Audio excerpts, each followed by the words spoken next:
start with the class. We'll start with the next topic, that is family health services. So what is this family health services? So health services that is provided to the family members, like the whole family, that is usually known as family health services. Okay, it is usually known as family health services, where the complete family will be given care regarding this. So not only regarding health care, like health will be taken care, but also they will be taking care about the environmental sanitation, about the problems of the individuals in the family. So everything will be dealt with, and they will be giving care to the family. So that is usually family health services. So family health services, it is nothing but the services that is provided to the complete family regarding their health problems as well as regarding environmental sanitation.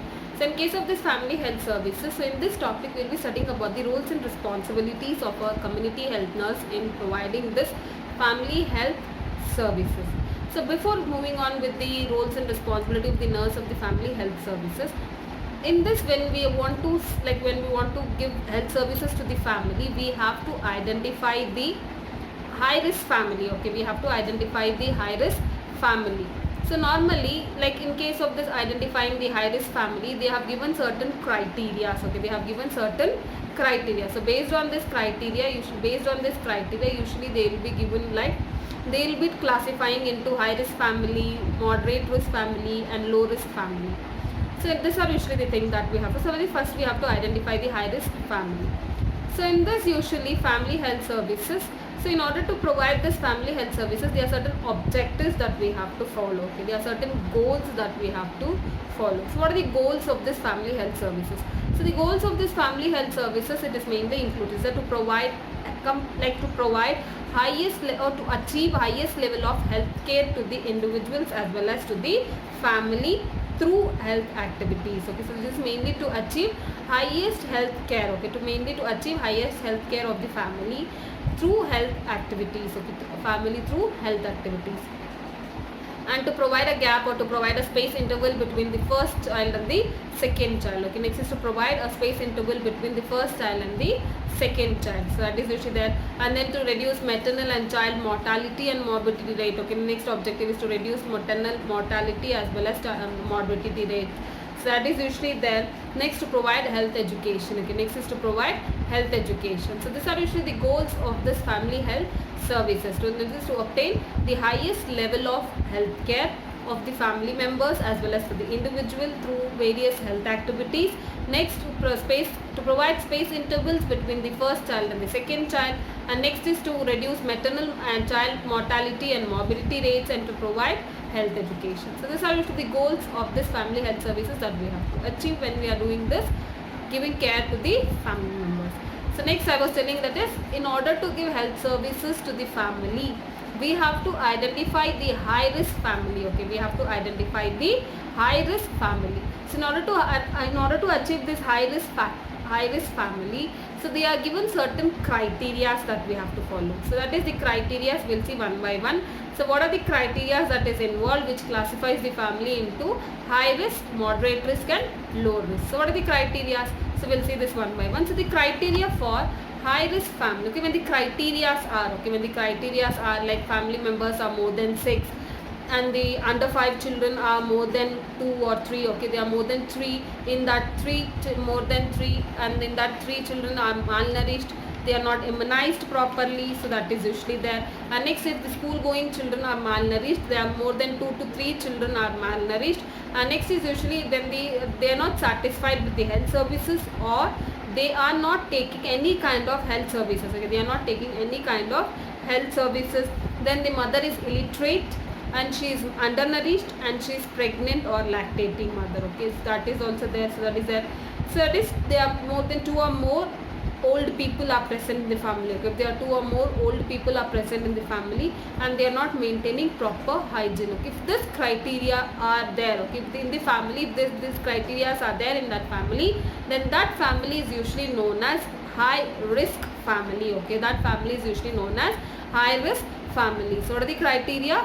So family members are more than 6, under 5 children or under 6 years children are more than 3, in which like more than 3 children, and they are undernourished, malnourished, they are not immunized properly. So that is usually there. And next is school going children, like if they are malnourished, like 2 to 3 children are malnourished in the family, they are more than 2 old people in the family, they are not maintaining proper hygiene, mother is illiterate or undernourished and she is pregnant or lactating.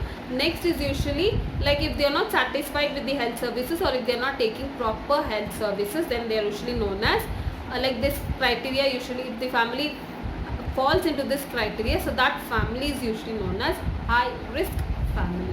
So next is criteria for moderate risk family. So what are the criteria which falls, like which based on that criteria we can tell that the family is moderate risk family. So in that is usually size of family is 6 members. So the size of family is 6 members and number of children under 6 years is 2 to 3. Okay, number of children under 6 years is 2 to 3 years, and usually there is slight degree of malnutrition, not more, there is slight degree of malnutrition, and immunization is incomplete. Okay, immunization is incomplete. So they would have taken some immunization, but like rest of the immunization they would have not taken. So that is usually there.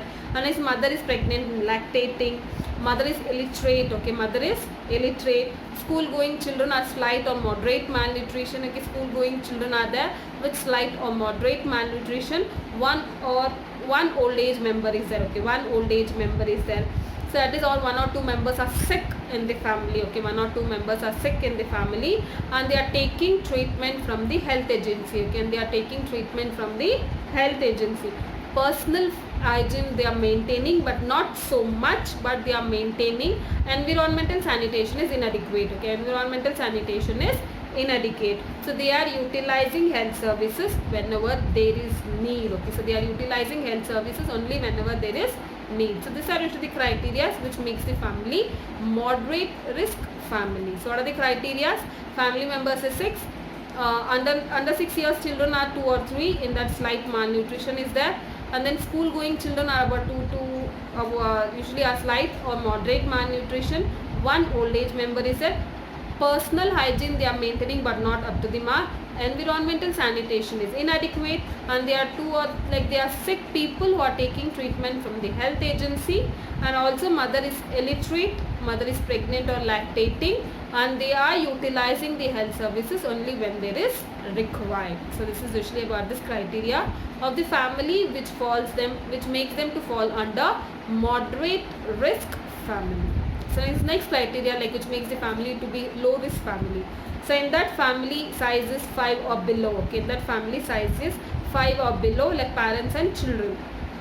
That is there. And as immunization is complete. Okay, immunization is complete or in process. Okay, immunization is complete or is in a process.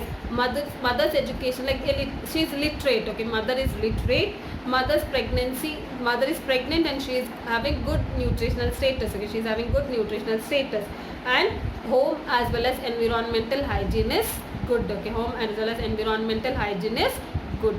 So these are usually the criteria of the family which makes them to fall under low risk family. That is, family members are family members are 5 or less than 5.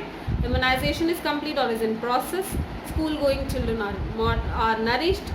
Pregnant woman is pregnant. Mother is pregnant and she is well nourished, and mother is literate, and also home and environmental sanitation is maintained. So that is usually about this. So these are the criteria based on which we can make the family to fall under high risk, moderate risk as well as low risk. So then by how we can identify this high risk family? Okay, how we can identify this high risk family? So this can be identified in the home, hospital or at the clinic. Okay, it can be identified at home, hospital and clinic.